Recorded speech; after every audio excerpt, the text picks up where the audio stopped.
చంద్రబాబు నాయుడు తన స్వలాభం కోసం పవిత్రమైన తిరుపతి లడ్డు మీద నింద వేసి ఈ రోజు శ్రీవారి భక్తులందరి మనోభిప్రాయాల్ని దెబ్బతీశాడు.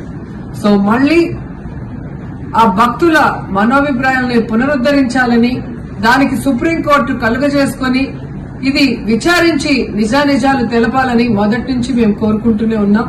ఈ రోజు సుప్రీంకోర్టు ఈ కేసుని స్వీకరించడం జరిగింది.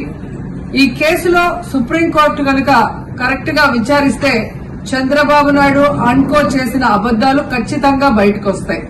ఎందుకంటే మీరే చూశారు, చంద్రబాబు నాయుడు లాంటి వాళ్ళు ఒక సీఎం స్థాయిలో ఉండి తప్పు జరిగిందా లేదా అని విచారణ చేయకుండా, ఎటువంటి సాక్ష్యాధారాలు లేకుండా కేవలం జగన్మోహన్ రెడ్డి గారిని టార్గెట్ చేయాలి, ఆయన మీద నింద వేయాలి, ఆయన్ని హిందువులకి దూరం చేయాలన్న ఒక దురుద్దేశంతోనే ఈ యొక్క కామెంట్ చేశాడు అనేది స్పష్టం.